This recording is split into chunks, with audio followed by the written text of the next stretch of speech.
नमस्कार दोस्तों। ITI first year electrician trade के जो एमसीक्यू सीरीज चला आ रहा है उसमें आज का वीडियो नंबर 27 है। पीछे 26 वीडियो कंप्लीट हो गया है और प्लेलिस्ट भी बन गया है। प्लेलिस्ट से जाकर पढ़िए, चीजें क्रमवार आपको मिलेंगी और चीजें आसानी से समझ में आएंगी। तो आइए 27वें वीडियो के पहले क्वेश्चन की तरफ चलते हैं। पीछे 26 वीडियो का प्लेलिस्ट बन गया है, चैनल पर जाइए। आते हैं आज के पहले क्वेश्चन की तरफ, जो कि आज एक नया चैप्टर स्टार्ट होने वाला है। इस चैप्टर का नाम है ट्रांसफार्मर और यह आप में जो आप फर्स्ट ईयर के बच्चे हैं, आप में यह लास्ट चैप्टर भी है। अब इसके बाद हम एक और सीरीज आपके लिए लेकर आएंगे जो फास्ट ट्रैक रिवीजन होगा, उसमें सारा रिवीजन हम कराएंगे। बस हम क्वेश्चन बताते जाएंगे, इसमें थोड़ा थोड़ा हम समझा भी रहे हैं, लेकिन जो फास्ट ट्रैक रिवीजन आएगा वीडियो उसमें सिर्फ आपको हम आंसर बताएंगे और आपका वो परीक्षण होगा। तो आप रिवीजन में रहिएगा और हम पूछते रहेंगे, आपको जवाब देना है। तो आप तैयारी में रहिएगा। अभी यह लास्ट चैप्टर आपका चल रहा है ट्रांसफार्मर, 2 दिन में समाप्त हो जाएगा। क्या है पहला क्वेश्चन कि उच्च आवृत्ति अनुप्रयोग के लिए किस प्रकार के ट्रांसफार्मर का प्रयोग किया जाता है। ट्रांसफार्मर होता क्या है? जो वोल्टेज को परिवर्तन करता है, हाई वोल्टेज को लो वोल्टेज में, चाहे लो वोल्टेज को हाई वोल्टेज में परिवर्तन करता है, वही ट्रांसफार्मर होता है।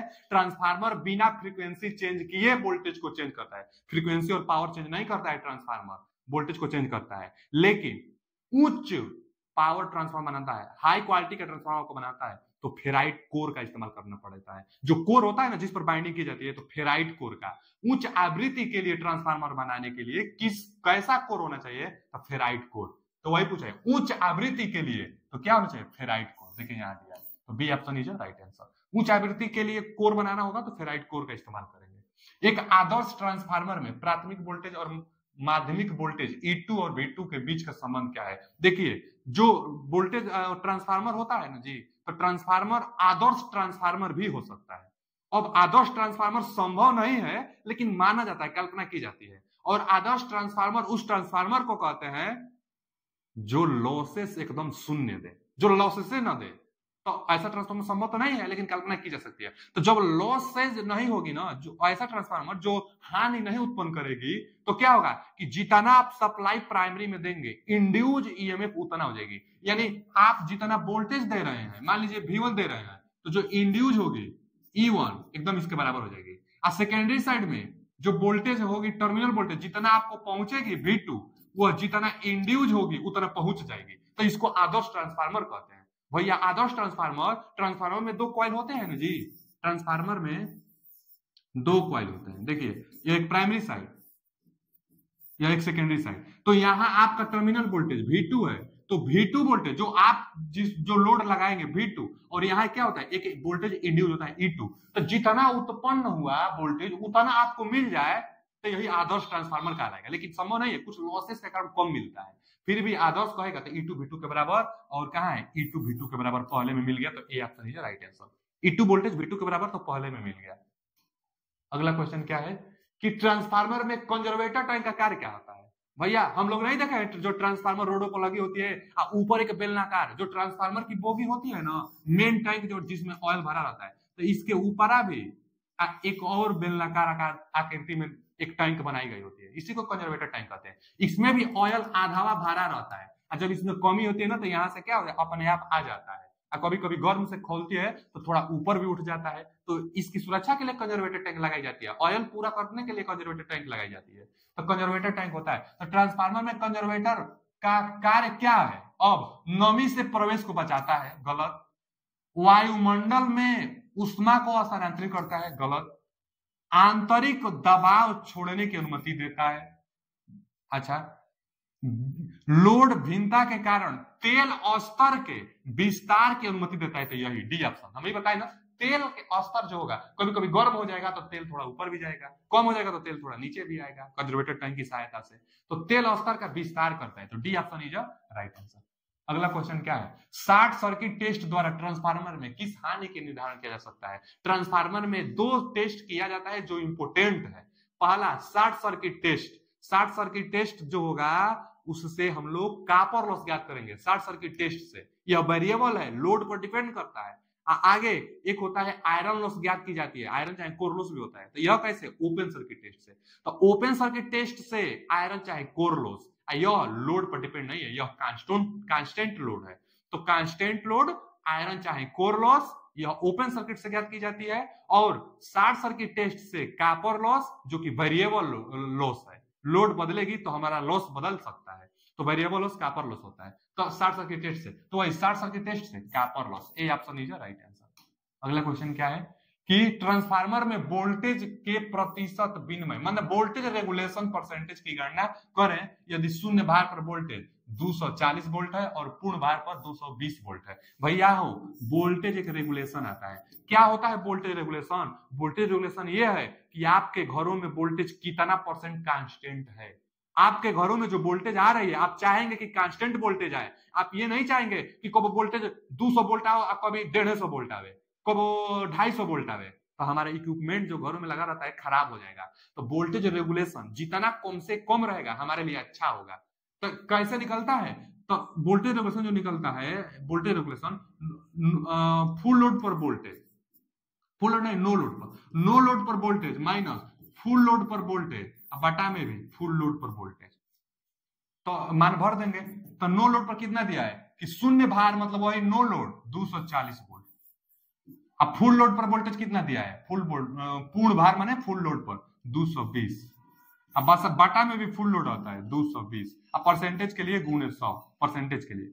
अब देखिए ऊपर 240 220 तो ऊपर 20 बचेगा, नीचे 220 है गुणे 100, 1 0 से 1 0 इसको कटा देंगे तो 2 एकम 2 2 एकम 2 कितना आ गया? 11। 100 बटा में 11 आ गया। 100 बटा में 11 का भाग देख लो बच्चा, 100 बटा में 11 तो क्या होगा? 11 9 99, 9 बार तो ऑटोमेटिक जाएगा। 9 वाला ऑप्शन एक ही लोग रहा है, 9.09%। तो यही है वोल्टेज रेगुलेशन। इतना 9.09 कितना के लिए? 240 से 220 हो जा रहा है। तो वोल्टेज रेगुलेशन वोल्टेज परिवर्तन को बताता है। इसका फॉर्मूला होता है नो लोड वोल्टेज। यह क्या है फॉर्मूला? तो नो लोड वोल्टेज, जो फॉर्मूला होना चाहिए इसके लिए no load voltage, no load voltage minus full load voltage बटा में फुल लोड वोल्टेज। फॉर्मूला ध्यान में रख लीजिएगा, वोल्टेज रेगुलेशन के लिए फॉर्मूला। अगला क्वेश्चन क्या है? ट्रांसफार्मर में टुकड़े टुकड़े से कोर का प्रयोग करने का क्या उद्देश्य है? जो ट्रांसफार्मर होता है ना बाबू, जो ट्रांसफार्मर में हम लोग बाइंडिंग करते हैं जिस कोर पर, यहीं पर ना बाइंडिंग हम लोग करते हैं, देखिए इसी पर, यही कोर है बाइंडिंग। तो जो यह कोर होता है ना ये बहुत लेयर में होता है, खूब पतला पतला लेयर आता है इस पर। आप ध्यान से जब देखिएगा, जब ट्रांसफार्मर बनता है कभी तो किसी स्टेबलाइजर वाली दुकान पर भी जाइएगा, पतले पतले कोर के रूप में ये होता है कोर। तो ये जो कोर होता है ये पतले पतले एकदम लेयर के रूप में ये कोर होता है। जो कोर होता है ना बहुत पतला पतला लेयर होता है। तो यही पूछा है क्यों ट्रांसफार्मर में टुकड़े टुकड़े में कोर का प्रयोग क्यों करते हैं? तो ईडी करंट को कम करने के लिए। एक ईडी करंट आती है। ईडी करंट क्या होता है ना, कोरवा में करंट बहने लगता है। जो कोर है इसमें एक करंट बहने लगती है। कैसे? क्योंकि यह क्लोज्ड लूप में है। जब यहां से आप सप्लाई देंगे, इस पर बाइंडिंग किए हुए हैं आप, जब सप्लाई देंगे तो मैग्नेटिज्म बनाएंगे और यह क्लोज्ड लूप है तो इंड्यूस ईएमएफ हो जाती है कोर में, यही ईडी करंट है। तो इस ईडी करंट को कम करने के लिए टुकड़ा टुकड़ा अलग अलग कर दी जाती है। तो क्या करने के लिए? Reduce the eddy current, D option is right answer. भौर हानि को कम करने के लिए, ईडी करंट को कम करने के लिए टुकड़े टुकड़े कोर का इस्तेमाल किया जाता है। अच्छा, ट्रांसफार्मर की शीतलन विधि क्या है? तो आयल है तो आयल तो होना चाहिए, तो आयल तो सब में है। शीतलन विधि मतलब कूलिंग मेथड। ट्रांसफार्मर को कूलिंग करना जरूरी होता है, नहीं तो फट जाएगा ट्रांसफार्मर, हीट न बनता है उसमें, तो कूलिंग करना जरूरी होता है। अब कौन सा विधि है कूलिंग का?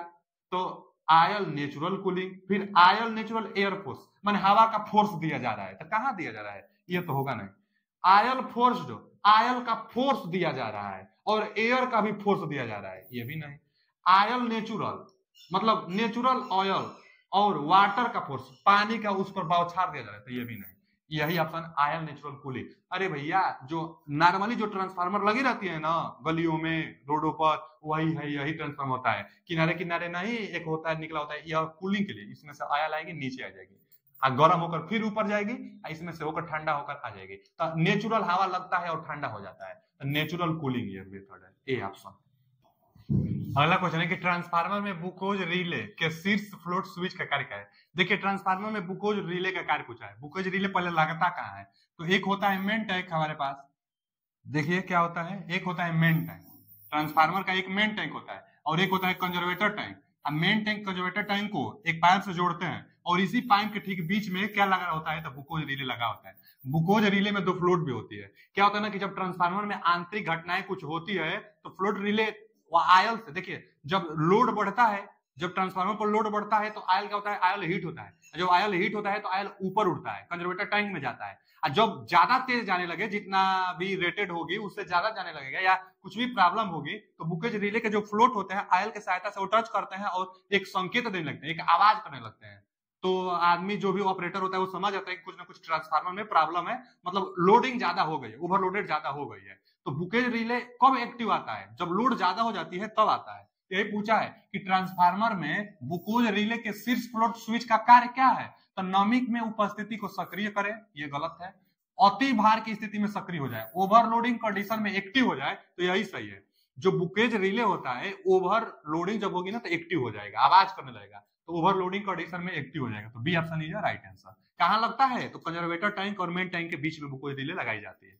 अगला क्वेश्चन क्या है कि वर्तमान ट्रांसफार्मर में कोर कम प्रतिघात मतलब लो रिएक्टेंस और कम कोर हानि मतलब लो कोर लॉसेस क्यों कर रहा है। वर्तमान ट्रांसफार्मर जो भी लगाई जा रही है लो रिएक्टेंस और लो कोर लॉसेस क्यों हो रहा है, तो क्योंकि रीडिंग अच्छा दे सके, मतलब जो भी आउटपुट दे वो अच्छा आउटपुट दे, एफिशिएंसी अच्छा हो, इसलिए लो रिएक्टेंस और लो कोर लॉसेस की व्यवस्था की जा रही है। तो क्या होगा, to minimize the error in reading, reading पढ़ने में क्या हो, मिनिमाइज हो, मतलब कम हानि। अगला क्वेश्चन क्या है कि विभव ट्रांसफार्मर को पढ़ने में त्रुटि को कैसे कम किया जा सकता है। तो विभव ट्रांसफार्मर को क्या कहते हैं, potential transformer can be reduce, मतलब दिया है ना कि विभव मतलब पोटेंशियल ट्रांसफार्मर को पढ़ने में त्रुटि को कैसे कम किया जा सकता है, पटली कोर द्वारा, फिर आगे दिया है कि लंबा चुंबकीय पाथ द्वारा, फिर दिया है कि उच्च प्रवाह घनत्व सामग्री का उपयोग करके, कि अच्छी गुणवत्ता वाली कोर का उपयोग करके। तो यही जो कोर की क्वालिटी होनी चाहिए, अभी तो आया था ना कि लो रिएक्टेंस होना चाहिए, लो कोर लॉसेस की व्यवस्था की जाती है, तो अच्छी गुणवत्ता की कोर का इस्तेमाल करके विभव ट्रांसफार्मर में पढ़ने की त्रुटि को कम किया जा सकता है। तो अच्छी गुणवत्ता वाली कोर लगाई जाती है, तो D option is right answer.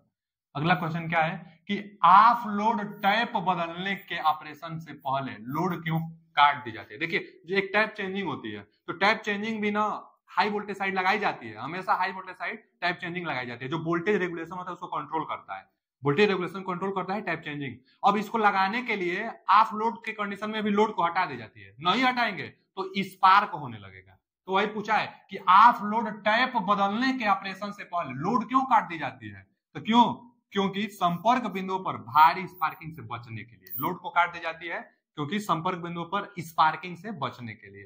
तो C option is right answer, इसका C option is right answer. अगला क्वेश्चन क्या है कि पावर ट्रांसफार्मर में इस भाग का क्या नाम है, भैया यही तो है बुकोज रिले। देखिए यही सेंसिंग है, आवाज करने लगता है, रिले लगा रहता है, फ्लोट होता है, तो ये टच करता है जब आयल के जरिए तो आवाज करने लगती है, बुकोज रिले। कौन सा ऑप्शन, तो डी ऑप्शन, बुकोज रिले है जो ट्रांसफार्मर में कंजर्वेटर टैंक और मेन टैंक के बीच में लगाई जाती है।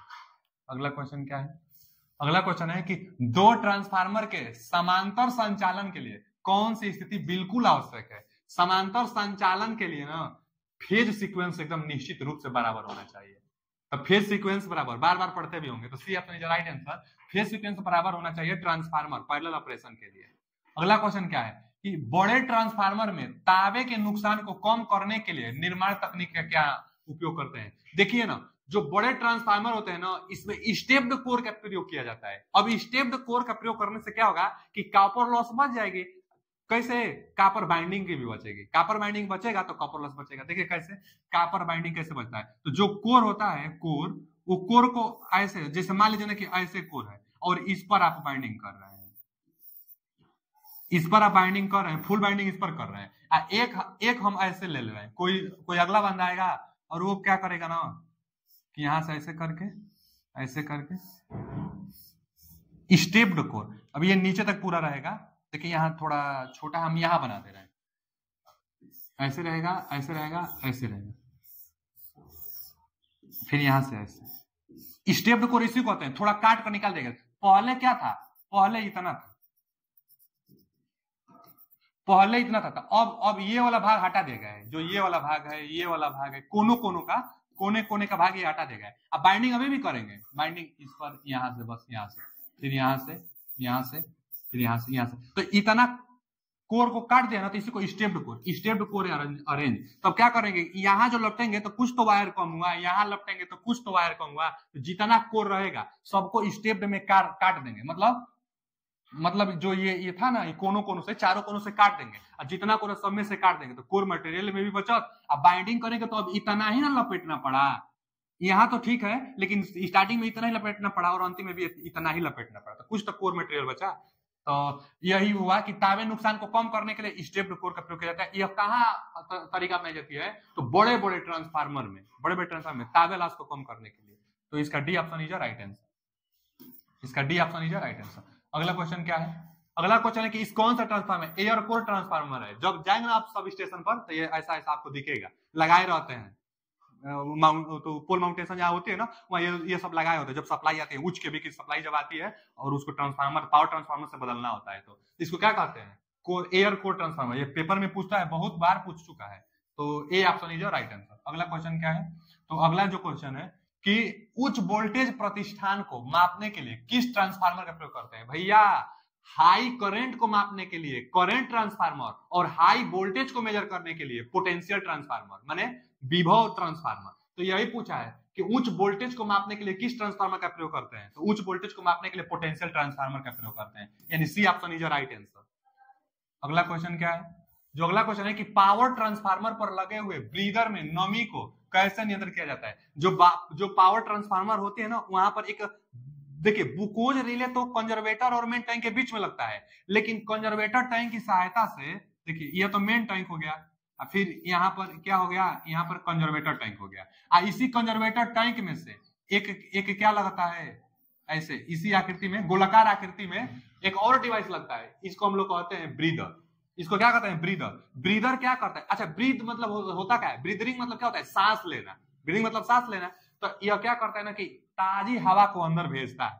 सांस लेना का मतलब यही ना कि ऑक्सीजन लेना, हवा लेना, तो ट्रांसफार्मर के अंदर ताजी हवा को भेजता है। लेकिन ताजी हवा ब्रीदर की सहायता से जाएगी और नमी न चली जाए, तो नमी न जाए इसके लिए इसमें सिलिका जेल भर देते हैं, सिलिका जेल। और जब सिलिका जेल खराब रहता है ना तो गुलाबी कलर का दिखता है, शुरू में ब्लू कलर का दिखता है ये।